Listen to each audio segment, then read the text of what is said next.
श्री दुर्गाय नमः। श्री दुर्गाष्टमी दूसरा अध्याय। देवताओं के तेज से देवी का प्रादुर्भाव और महिषासुर की सेना का वध।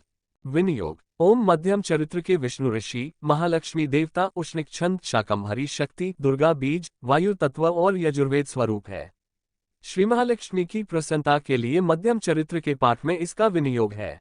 ध्यान। मैं कमल के आसन पर बैठी हुई प्रसन्न मुख वाली महिषासुर मर्दनी भगवती महालक्ष्मी का भजन करता करती हूँ, जो अपने हाथों में अक्षमाला, फरसा, गदा, बाण, वज्र, पद्म, धनुष, कुंडिका, दंड, शक्ति, खड्ग, ढाल, शंख, घंटा, मधुपात्र, शूल, पाश और चक्र धारण करती हैं।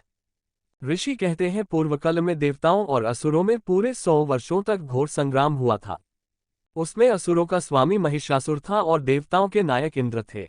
उस युद्ध में देवताओं की सेना महाबली असुरों से परास्त हो गई। संपूर्ण देवताओं को जीतकर महिषासुर इंद्र बन बैठा। तब पराजित देवता प्रजापति ब्रह्मा जी को आगे करके उस स्थान पर गए जहां भगवान शंकर और विष्णु विराजमान थे। देवताओं ने महिषासुर के पराक्रम तथा अपनी पराजय का यथावत वृतांत उन दोनों देवेश्वरों से विस्तारपूर्वक कह सुनाया। वे बोले, भगवान, महिषासुर सूर्य, इंद्र, अग्नि, वायु, चंद्रमा, यम, वरुण तथा अन्य देवताओं के भी अधिकार छीनकर स्वयं ही सबका अधिष्ठाता बना बैठा है। उस दुरात्मा महिष ने समस्त देवताओं को स्वर्ग से निकाल दिया है। अब वे मनुष्यों की भांति पृथ्वी पर विचरते हैं। दैत्यों की यह सारी करतूत हमने आप लोगों से कह सुनाई। अब हम आपकी ही शरण में आए हैं। उसके वध का कोई उपाय सोचिए। इस प्रकार देवताओं के वचन सुनकर भगवान विष्णु और शिव ने दैत्यों पर बड़ा क्रोध किया। उनकी भौहें तन गईं और मुंह टेढ़ा हो गया। तब अत्यंत कोप में भरे हुए चक्रपाणी श्री विष्णु के मुख से एक महान तेज प्रकट हुआ।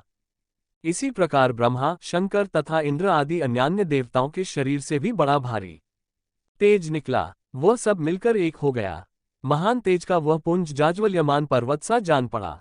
देवताओं ने देखा, वहां उसकी ज्वालाएं संपूर्ण दिशाओं में व्याप्त हो रही थीं। संपूर्ण देवताओं के शरीर से प्रकट हुए उस तेज की कहीं तुलना नहीं थी। एकत्रित होने पर वह एक नारी के रूप में परिणत हो गया और अपने प्रकाश से तीनों लोकों में व्याप्त जान पड़ा। भगवान शंकर का जो तेज था, उससे उस देवी का मुख प्रकट हुआ। यमराज के तेज से उसके सिर में बाल निकल आए। के तेज से उसकी भुजाएं उत्पन्न हुई। चंद्रमा के तेज से दोनों स्तनों का और इंद्र के तेज से मध्य भाग कटिप्रदेश का प्रादुर्भाव हुआ।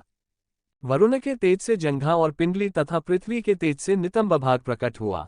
ब्रह्मा के तेज से दोनों चरण और सूर्य के तेज से उनकी अंगुलियां हुई। वसुओं के तेज से हाथों की अंगुलियां और कुबेर के तेज से नासिका प्रकट हुई। उस देवी के दांत प्रजापति के तेज से और तीनों नेत्र अग्नि के तेज से प्रकट हुए थे। उसकी भौहें संध्या के और कान वायु के तेज से उत्पन्न हुए थे। इसी प्रकार अन्यान्य देवताओं के तेज से भी उस कल्याणमयी देवी का आविर्भाव हुआ।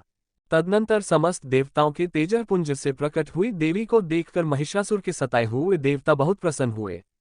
पिनाकधारी भगवान शंकर ने अपने शूल से एक शूल निकालकर उन्हें दिया। फिर भगवान विष्णु ने भी अपने चक्र से चक्र उत्पन्न करके भगवती को अर्पण किया। वरुण ने भी शंख भेंट किया। अग्नि ने उन्हें शक्ति दी और वायु ने धनुष तथा बाण से भरे हुए 2 तरकश प्रदान किए। सहस्त्र नेत्रों वाले देवराज इंद्र ने अपने वज्र से वज्र उत्पन्न करके दिया और ऐरावत हाथी से उतारकर 1 घंटा भी प्रदान किया। यमराज ने कालदंड से दंड, वरुण ने पाश, प्रजापति ने स्फटिकाक्ष की माला तथा ब्रह्मा जी ने कमंडलू भेंट किया। सूर्य ने देवी के समस्त रोमकूपों में अपनी किरणों का तेज भर दिया। काल ने उन्हें चमकती हुई ढाल और तलवार दी। क्षीरसमुद्र ने उज्ज्वल हार तथा कभी जीर्ण न होने वाले 2 दिव्य वस्त्र भेंट किए। साथ ही उन्होंने दिव्य चूड़ामणि, 2 कुंडल, कड़े, उज्ज्वल अर्धचंद्र, सब बाहुओं के लिए केयूर, दोनों चरणों के लिए निर्मल नूपुर, गले की सुंदर हंसली और सब अंगुलियों में पहनने के लिए रत्नों की बनी अंगूठियां भी दी। विश्वकर्मा ने उन्हें अत्यंत निर्मल फरसा भेंट किया। साथ ही अनेक प्रकार के अस्त्र और अभेद्य कवच दिए। इनके सिवा मस्तक और वक्षस्थल पर धारण करने के लिए कभी न कुम्हलाने वाले कमलों की मालाएं दी। जल्दी ने उन्हें सुंदर कमल का फूल भेंट किया। हिमालय ने सवारी के लिए सिंह तथा भांति भांति के रत्न समर्पित किए। धनाध्यक्ष कुबेर ने मधु से भरा पान पात्र दिया तथा संपूर्ण नागों के राजा शेष ने, जो इस पृथ्वी को धारण करते हैं, उन्हें बहुमूल्य मणियों से विभूषित नागहार भेंट दिया। इसी प्रकार अन्य देवताओं ने भी आभूषण और अस्त्र शस्त्र देकर देवी का सम्मान किया। तत्पश्चात उन्होंने बारंबार अट्टहासपूर्वक उच्च स्वर से गर्जना की। उनके भयंकर नाद से संपूर्ण आकाश गूंज उठा। देवी का वह अत्यंत उच्च स्वर से किया हुआ सिंहनाद कहीं समा न सका। आकाश उसके सामने लघु प्रतीत होने लगा। उससे बड़े जोर की प्रतिध्वनि हुई, जिससे संपूर्ण विश्व में हलचल मच गई और समुद्र कांप उठे।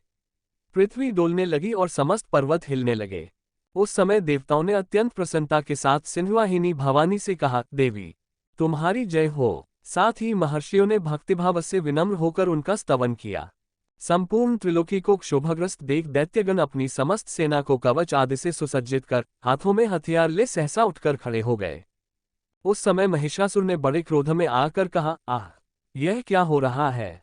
फिर वह संपूर्ण असुरों से घिरकर उस सिंहनाद की ओर लक्ष्य करके दौड़ा और आगे पहुंचकर उसने देवी को देखा, जो अपनी प्रभा से तीनों लोकों को प्रकाशित कर रही थी। उनके चरणों के भार से पृथ्वी दबी जा रही थी। माथे के मुकुट से आकाश में रेखा सी खींच रही थी तथा वे अपने धनुष की टंकार से सातों पातालों को क्षुब्ध किए देती थी। देवी अपनी हजारों भुजाओं से संपूर्ण दिशाओं को आच्छादित करके खड़ी थी।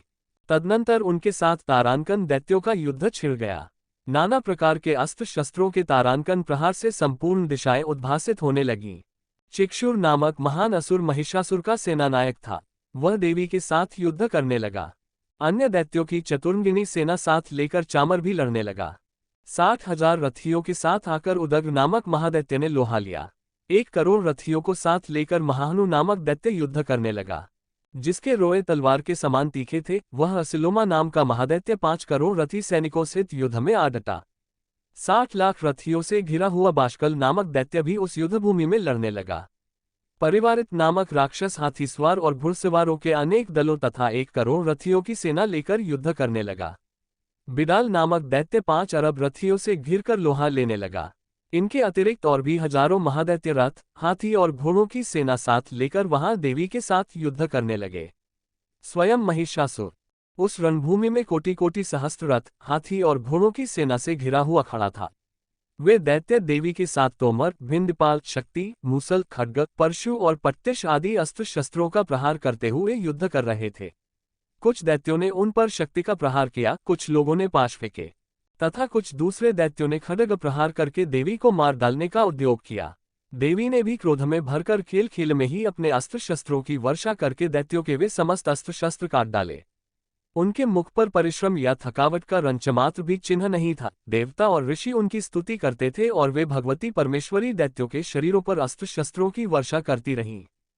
देवी का वाहन सिंह भी क्रोध में भरकर गर्दन के बालों को हिलाता हुआ असुरों की सेना में इस प्रकार विचरने लगा, मानो वनों में दावानल फैल रहा हो। रणभूमि में दैत्यों के साथ युद्ध करती हुई अंबिका देवी ने जितने निश्वास छोड़े, वे सभी तत्काल सैकड़ों हजारों गणों के रूप में प्रकट हो गए और परशु, भिंडपाल, खड्ग तथा पट्टिश आदि अस्त्रों द्वारा असुरों का सामना करने लगे। देवी की शक्ति से बड़े हुए वे गण असुरों का नाश करते हुए नगाड़ा और शंख आदि बाजे बजाने लगे। उस संग्राम महोत्सव में कितने ही गण मृदंग बजा रहे थे। तदनंतर देवी ने त्रिशूल से, गदा से, शक्ति की वर्षा से और खड्ग आदि से सैकड़ों महादैत्यों का संहार कर डाला। कितनों को घंटे के भयंकर नाद से मूर्छित करके मार गिराया। बहुतेरे दैत्यों को पाश से बांधकर धरती पर घसीटा। कितने ही दैत्य उनकी तीखी तलवार की मार से 2-2 टुकड़े हो गए। कितने ही गदा की चोट से घायल हो धरती पर सो गए। कितने ही मूसल की मार से अत्यंत आहत होकर रक्त वमन करने लगे।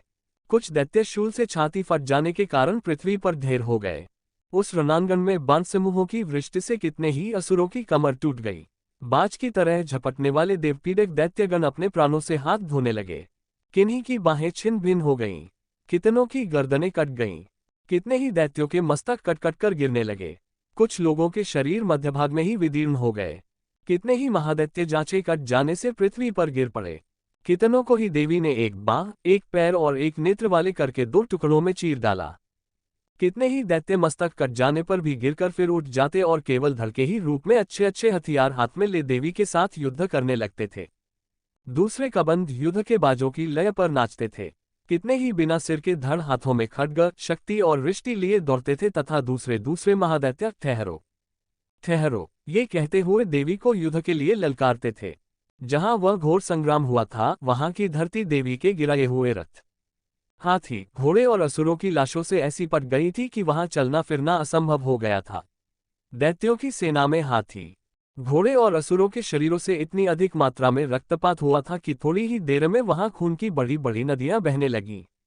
जगदम्बा ने असुरों की विशाल सेना को क्षण भर में नष्ट कर दिया। ठीक उसी तरह जैसे तृण और काठ के भारी ढेर को आग कुछ ही क्षणों में भस्म कर देती है। और वह सिंह भी गर्दन के बालों को हिला हिलाकर जोर जोर से गर्जना करता हुआ दैत्यों के शरीरों से मानो उनके प्राण चुने लेता था। वहां देवी के गणों ने भी उन महादैत्यों के साथ ऐसा युद्ध किया जिससे आकाश में खड़े हुए देवतागण उन पर बहुत संतुष्ट हुए और फूल बरसाने लगे। इस प्रकार श्री मार्कंडेय पुराण में सावर्णिक मनवंतर की कथा के अंतर्गत देवी महात्म्य में महिषासुर की सेना का वध नामक दूसरा अध्याय पूरा हुआ।